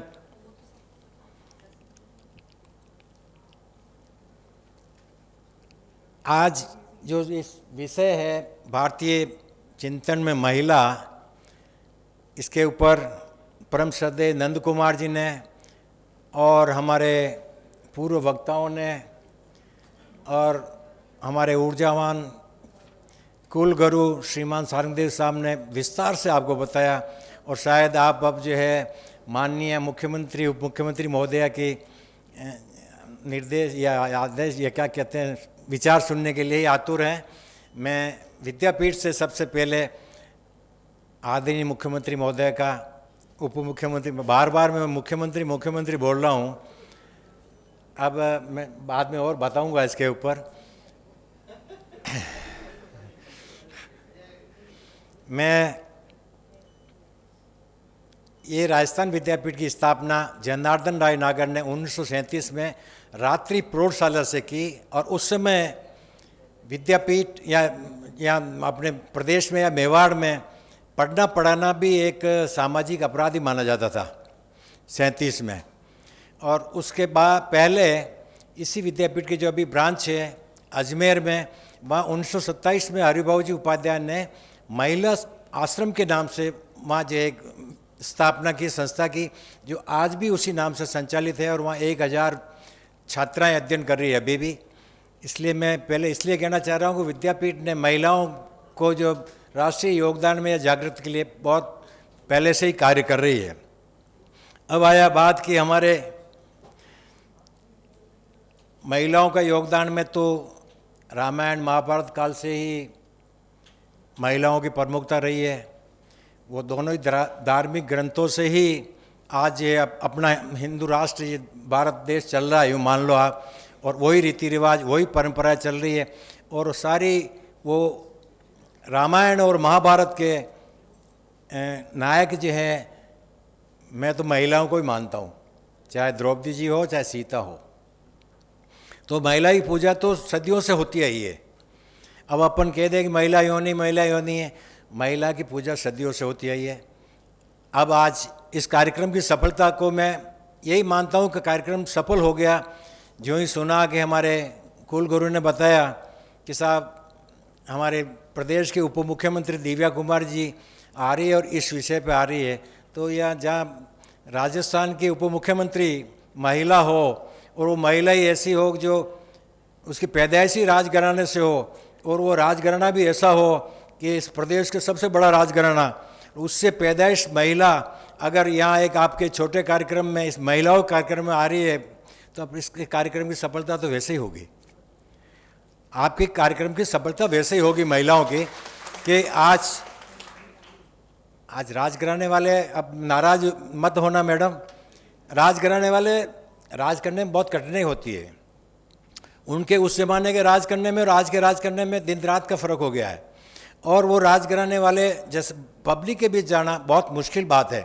और उसके लिए आप ऐसे सादगी, आपका जो व्यवहार, मैं इसलिए कह रहा हूँ कि लोकप्रिय उप मुख्यमंत्री इसलिए हैं कि आप ऐसे बड़े राजघराने से, राजस्थान के सबसे बड़े राजघराने से आप जो है उप मुख्यमंत्री बनी, विधायक बनी, और हमारे पड़ोसी राजसमंद से आप सांसद बनी, और वो यहाँ से सब जगह से आपने इज्जत कमाई है, कार्यकर्ताओं का मन जीता है। ऐसा नहीं जीता जा सकता। राजघराने वाले को जीतने के लिए बहुत टेढ़ी खीर है, ऐसा एक हल्का में नहीं ले सकते आप। ये एक राजघराने से महिला उप मुख्यमंत्री होकर राजस्थान प्रदेश की सेवा कर रही है, और इतने व्यवहारिक सादगी वास्तव में नहीं मिलती है। मैंने और भी देखे हैं मुख्यमंत्री, तो उप मुख्यमंत्री भी देखे हैं, मंत्री भी देखे हैं, और छोटे मोटे राजघरानों के वो भी देखे हैं मैंने, है ना। इसलिए मैं विद्यापीठ से ओर से आपका बहुत बहुत आभार व्यक्त करता हूँ, धन्यवाद अर्पित करता हूँ, और हमारे वीसी साहब को इनको लाने के लिए उनका भी आभार व्यक्त करता हूँ। अब बात करता हूँ मैं मेवाड़ से, महिलाओं की भूमिका। मैं पन्ना दाय से शुरू करता हूँ कि महिलाओं की भूमिका, पन्ना दाय की भारत के राष्ट्र निर्माण में क्या भूमिका रही। पन्ना दाय का उदाहरण विश्व में पहला उदाहरण है, विश्व में, भारत में नहीं। पन्ना दाय ने अपने पुत्र चंदन की बलि दे के अपने सामने, और जिससे एक आंसू तक नहीं आने दिया आँख में, और उसकी बलि देकर उदय सिंह को बचा के और वापस मेवाड़ का राज दिलाया। उस पन्ना दाय की भारतीय इसमें विषय पे क्या भूमिका रही है वो आप सुन सकते हो, सोच सकते हो। पन्ना दाय के सामने उसने जो है मौत के गीत गा के अपने बच्चे को सुलाया, प्यार करके गोदी में, और फिर जो है उसका सामने उसने जो है बता के उसका गला कटवाया, और फिर जाके उदय सिंह को बचा के, और उदय सिंह को बचाने के लिए भी हमारे विद्वान सामने विराजमान है आदरणीय महेंद्र सिंह साहब आगरिया, कि उनकी फैमिली को लेके पास के गांव से, और फिर जाके प्रतापगढ़, डूंगरपुर, बांसवाड़ा, और कहीं कहीं जाके रह कुंभलगढ़ पहुंची वो पैदल। उस समय कोई हेलीकॉप्टर नहीं थे, पैदल कुंभलगढ़ पहुंची उदय सिंह जो लेके, और वहाँ जो उसको जो है शरण दी। वहाँ भी जो है किलेदार ने, आशा शाह देवपुरा ने मना कर दिया कि नहीं नहीं, ये बनवीर से कौन जो है फालतू का पंगा लेवे। तो फिर वो माँ से मिली, और माँ ने जो है जाके कहा कि नहीं भैया, अपन ने इनका जो है अन्न खाया है, ये किया है, और इनको जो है अपने शरण देनी जरूरी है। फिर पन्ना दाय और उनकी माँ आशा शाह देवपुरा की माँ ने उनको शरण दी। माँ भी वो महिला थी, ले जाने वाली भी महिला थी, और वो तब तक माँ पन्ना दाय को मैं दाई माँ नहीं कहूँगा, वो माँ ही। और उसने जो है वापस उनको राज तिलक दिलाया जब तक हो रही, और वो प्रताप की दादी थी। आज पन्ना दाय महिला नहीं होती तो आज प्रताप ये जैसे अपने यहाँ वीर योद्धा कहाँ से पैदा होते। आज ये अपन मेवाड़ में जो पूरे विश्व में वीर महाराणा प्रताप की पूजा करते हैं, अगर पन्ना दाय नहीं होती तो प्रताप कहाँ से आते हैं। वो प्रताप की दादी थी, वो महिला थी, उसका राष्ट्र निर्माण में कितना योगदान था उसको आप याद रखिए। अब आया मीराबाई। मीराबाई का जीवन आपको ये सिद्ध करता है कि भारतीय चिंतन में महिला केवल अनुकरण करने वाली नहीं है, बल्कि समाज की धारा को मोड़ने वाली शक्ति भी रही है। मीराबाई ने पूरी उस समय के सारे रीति रिवाज को तोड़ के जो आपकी जो है इस धार्मिक परंपरा को, पूरी सांस्कृतिक कला को चेंज कर दिया उसने इस प्रदेश में, देश में, जो आज जो है उसको सभी लोग याद करते हैं, मीराबाई को। समाज में महिलाओं की भूमिका सदैव महत्वपूर्ण रही। महिलाओं ने सभी क्षेत्र में महत्वपूर्ण योगदान दिया। स्वतंत्रता संग्राम में रानी लक्ष्मीबाई, सरोजिनी नायडू, कस्तूरबा जैसी महिलाओं ने राष्ट्र को प्रेरित किया है। देश आज़ाद होने के बाद में भारतीय नारी ने अपनी प्रतिभा सिद्ध की है, जिसमें देश की प्रधानमंत्री इंदिरा गांधी और आज की वर्तमान में देश की प्रथम नागरिक द्रौपदी मुर्मू जो आपके सामने है। तो इस पे मतलब मेरा कहने का मतलब एक सीधा सा ये हो रहा है कि महिला का राज हमेशा ही चल रहा है। घर में महिलाओं का राज ही है। आज ये अभी पुरुष बैठे हुए हैं, आप सोच लो अपने अपने मन में कि हमारे घर में महिलाओं का राज है कि नहीं है। तो महिलाओं का राज है, सबका ही, महिलाओं को ही चलता है राज, और जिसकी महिला नहीं है उनका भी चल रहा है ना। माननीय दिया कुमारी जी आज आपके समक्ष मुख्य अतिथि के रूप में विराजमान है। जो राजसमंद हमारा पड़ोसी क्षेत्र है, वहाँ से आप सांसद रही है। मेरा वोट आपको नहीं है, लेकिन जो है हमारी भावना आपके साथ थी। आपने, मैं इतने के लेकिन कोई ये नहीं कहता है कि दिया कुमारी जी की बुराई, मैं इसलिए कह रहा हूँ कि लोकप्रिय उप मुख्यमंत्री है। दिया कुमारी जी की बुराई करने वाला आज भी उस क्षेत्र में एक कार्यकर्ता भी नहीं है ना। लेकिन अभी थोड़ा चेंज है मैडम, अभी वाले मामले में थोड़ा चेंज है। अब मैं आपसे निवेदन करूंगा, देश से, माननीय उप मुख्यमंत्री महोदय से, कि ये देश की आबादी का आधा हिस्सा है महिलाएं, आधा हिस्सा है, तो इनको सभी क्षेत्रों में अपना आधा अधिकार मिलना चाहिए। आप ये पैरवी करें, उनको विधानसभा में, लोकसभा में और सभी क्षेत्रों में, कह रहा हूँ मैं, नौकरियों में महिलाओं को आधा हिस्सा मिलना चाहिए। तभी जाके जो है इस देश का मैं सर्वांगीण विकास मानूंगा। आगे कुछ नहीं कहूँगा मैं आपको। सभी का बहुत बहुत धन्यवाद। जय हिंद, जय जननी। धन्यवाद। अब समय है पुस्तक के विमोचन का। मैं सम्मानित मंच से आग्रह करती हूँ कि आप यथास्थान आवरण पृष्ठ और पुस्तक के विमोचन के लिए आमंत्रित हैं। सर्वप्रथम हम आवरण पृष्ठ, उस पुस्तक के शीर्षक का, जिसका नाम है भारतीय चिंतन में महिला, का अनावरण कर रहे हैं।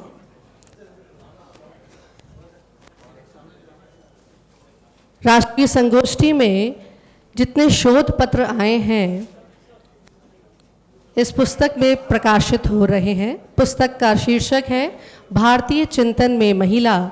यह आवरण पृष्ठ का अनावरण है। जोरदार से अभिवादन करें।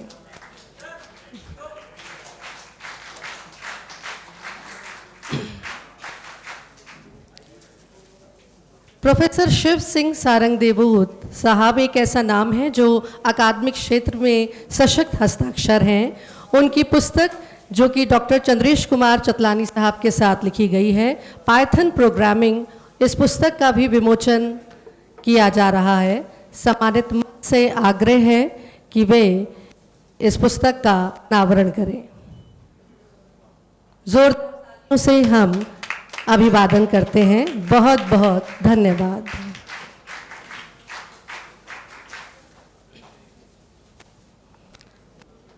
और अब जिसका सभी को है इंतज़ार, लंबे समय से जो हमें अपना समय और सानिध्य नहीं है,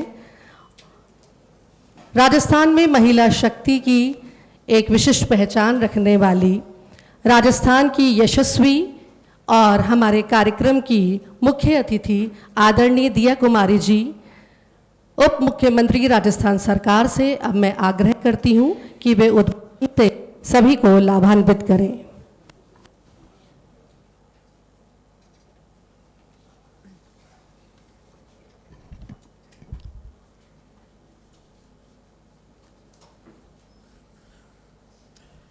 भारत माता की।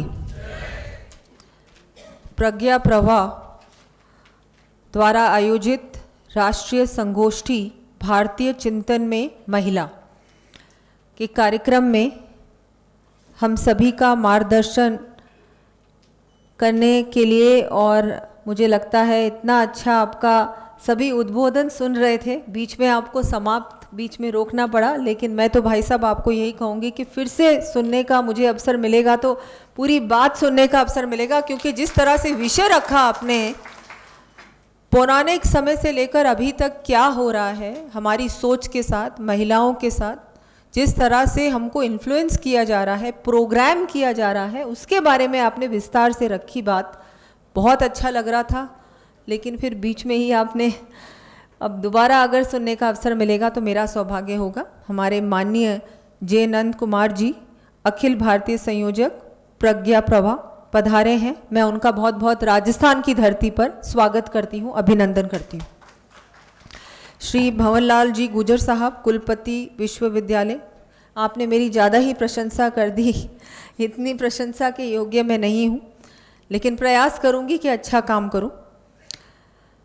कर्नल प्रोफेसर शिव सिंह जी, कुलपति विश्वविद्यालय, प्रोफेसर कमलेश शर्मा जी, क्षेत्रीय संयोजक प्रज्ञा प्रवाह, श्री हनुमान सिंह जी राठौर साहब, हमारी मोनिका अरोड़ा जी जो यहाँ पधारी हैं, आपका भी स्वागत राजस्थान में, उदयपुर में, डॉक्टर शिवानी स्वर्णकार जी, डॉक्टर युवराज सिंह जी राठौर साहब, समस्त प्रज्ञा प्रवाह के पदाधिकारीगण, विश्वविद्यालय के अध्यापकगण एवं विद्यार्थीगण, प्रज्ञा प्रवाह और जनार्दन राय नागर विश्वविद्यालय राजस्थान विद्यापीठ के संयुक्त तत्वाधान में आयोजित भारतीय चिंतन में महिला राष्ट्रीय संगोष्ठी में आप सभी का अभिनंदन और मुझे आमंत्रित करने के लिए आप सभी का बहुत बहुत आभार।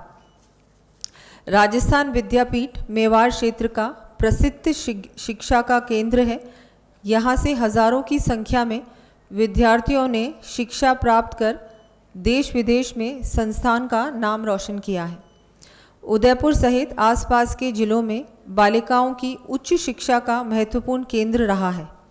प्रज्ञा प्रवाह ने अनुसंधान को केंद्र मानते हुए एक बौद्धिक संगठन के रूप में भारत के बौद्धिक और सांस्कृतिक विरासत को गहराई से समझाने का जो कार्य किया है वह अनुकरणीय है।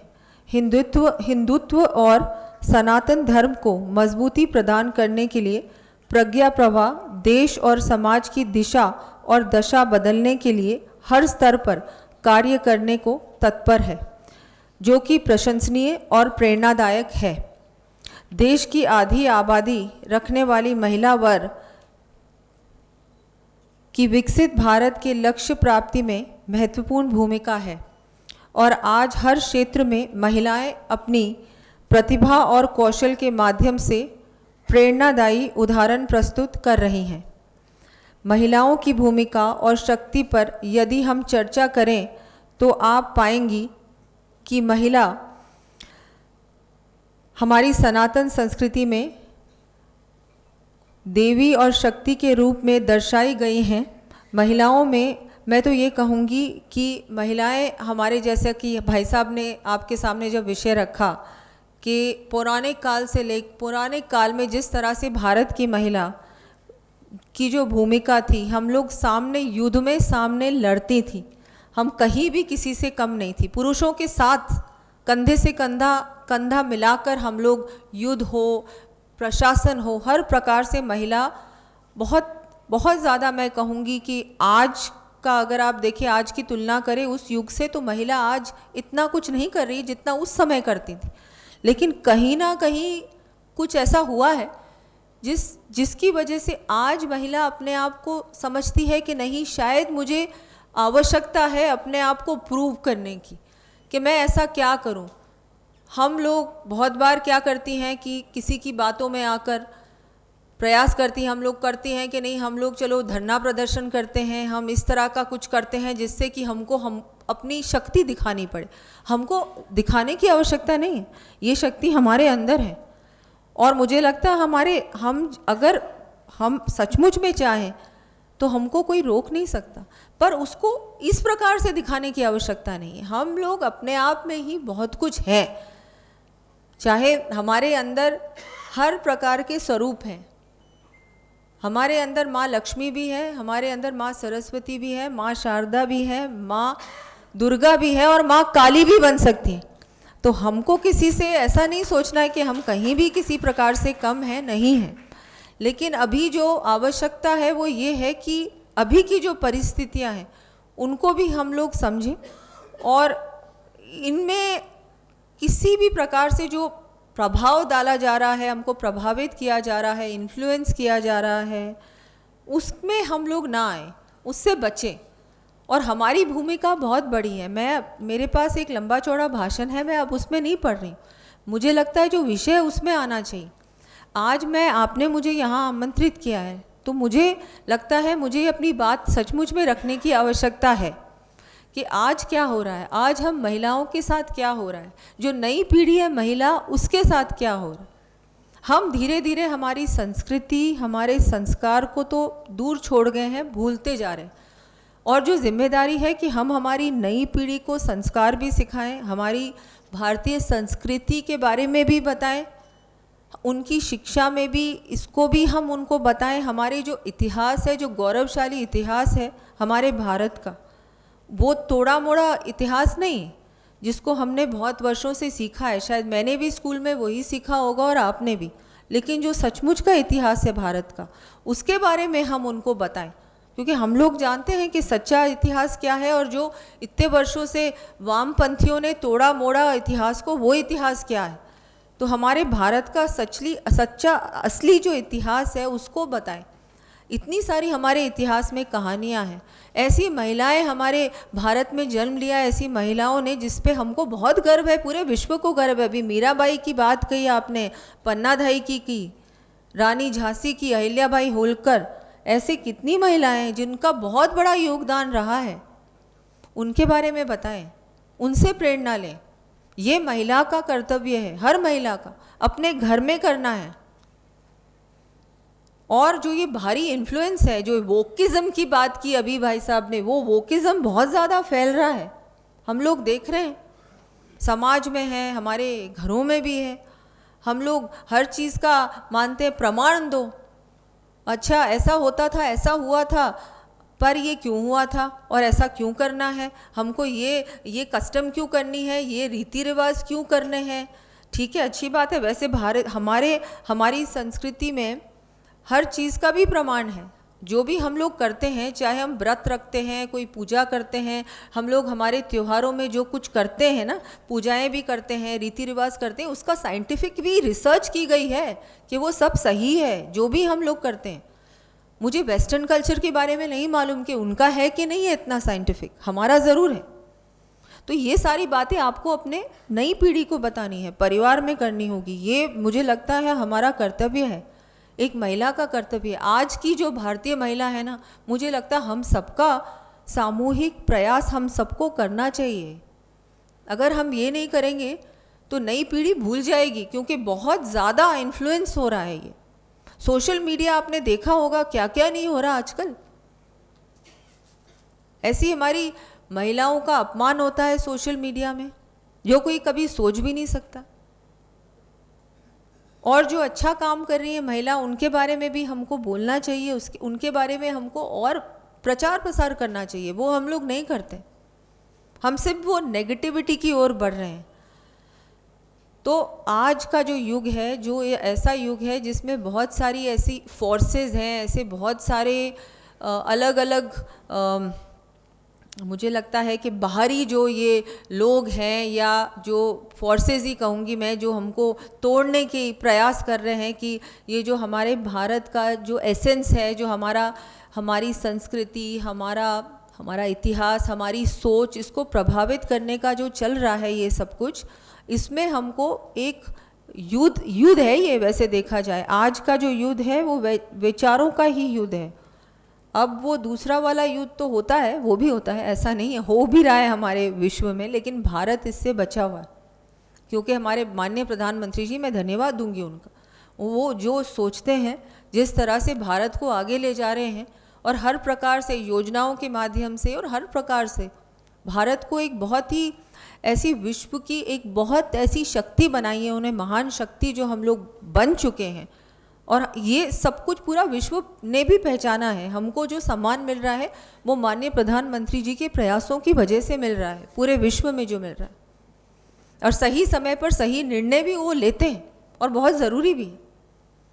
और आज जो हो रहा है, जो युद्ध की मैं बात कर रही थी, ये युद्ध ऐसे से जो फोर्सेस हैं बाहर की, जो ये शक्तियां हैं, जो सब नेगेटिव एनर्जीज़ हैं, उनसे हमको बचना होगा। और जो महिलाएं हैं, मुझे लगता है क्योंकि आप हमारे घर में हमारे जो बच्चे हैं, परिवार है, वहाँ पर जो चर्चाएं होती है उसमें आपको भाग लेना है। और जो ये बदलाव लाने की ये लोग कोशिश कर रहे हैं, उनसे हमको हमारे परिवार को बचाना है। हमारे जो नया जो हमारा भविष्य है, हमारे बच्चे हैं, परिवार के जन हैं, उनको बचाना होगा। आपको ये जब बात होती है तो उसको कॉन्ट्रडिक्ट करना होगा, उसके सामने आपको रखनी होगी बात कि नहीं, ऐसा नहीं है।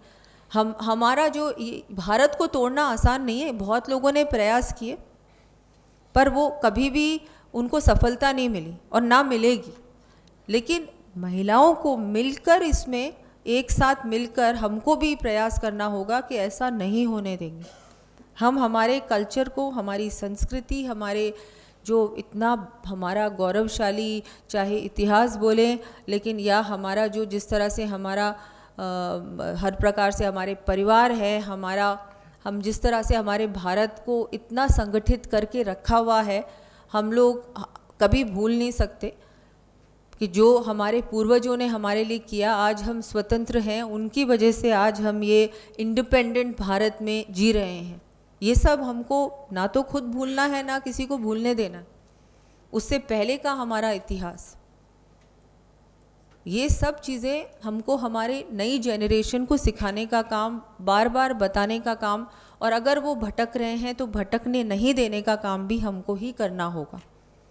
तो मैं आज बस यही मेरी बात रखना चाह रही थी कि ये आज हम सब यहाँ उपस्थित हुए हैं, सभी ने अपनी अपनी बात रखी है, लेकिन हम लोग यहाँ से बहुत कुछ हमको सीख के जाना भी है, लेकिन फिर सीखने के बाद भूलना भी नहीं है। ये हमको इसको अपनाना भी होगा हमारे जीवन में, हमारी लाइफस्टाइल में, हमारे बच्चों को भी बताना हो। मैं मानती हूँ कि हमको यही सीखना है। जब भाई साहब बता रहे थे तो हम लोग बिल्कुल पीछे चले गए, हमारे पौराणिक काल में हम सब चले गए। उस समय क्या क्या होता था, उसके बाद जो मध्य काल था उसमें भी बताया भाई साहब ने कि क्या क्या चुनौतियाँ आई, पर महिलाएं हमेशा सामने थी, पीछे नहीं थी, कभी भी भारत में पीछे नहीं थी। ये अब जो हो रहा है कि भाई महिला को अपने हक की लड़ाई लड़नी है, अधिकार के लिए लड़ना, हाँ अधिकार के लिए अच्छा है, बोलना भी चाहिए और मिल भी रहा है। आज जो सरकार है आपको अधिकार दिला रही है, 33% आरक्षण मिला है, बहुत बड़ा काम हुआ है। उसके अलावा भी जहाँ देखो आप महिलाओं को बिल्कुल अपनी जगह मिल रही है। मैं भी तो उप मुख्यमंत्री हूँ और बहुत सारी महिलाओं को, चाहे कहीं भी हो, पॉलिटिक्स हो, सेना हो, शिक्षा हो, हर स्तर पे महिलाएं आगे बढ़ रही हैं। लेकिन हम लोगों को हमारी जो समाज में जो ये तोड़ा जा रहा है ना, उसके बारे में भी हमको थोड़ा सोचना होगा। सिर्फ अपने बारे में ही नहीं, अभी क्या हो गया है, सब अपने स्वार्थ के बारे में सोच रहे हैं, इंडिविजुअल सेल्फ गेन के बारे में, लेकिन कम्युनिटी के बारे में और फ्यूचर के बारे में कोई नहीं सोच रहा है। ये भी नहीं सोच रहे हम कि हमारे देश के साथ क्या हो रहा है। ये जो सब हो रहा है बहुत सीरियस हो रहा है, आपको सोचना चाहिए। ये छोटी मोटी बात नहीं है। आप देखेंगे सोशल मीडिया में तो सबसे ज़्यादा हो रहा है। तो ये जो हमारे देश को गलत दिशा में ले जाने का प्रयास है, उस प्रयास को रोकने का हमको सबको सामूहिक प्रयास हमको भी करना होगा। तो बस यही मेरी बात आप लोगों के बीच रखनी थी। मैं एक बार फिर से आभार व्यक्त करती हूँ कि आपने मुझे यहाँ आमंत्रित किया, बोलने का अवसर दिया। बहुत बहुत आभार। जय हिंद, जय भारत, जय राजस्थान।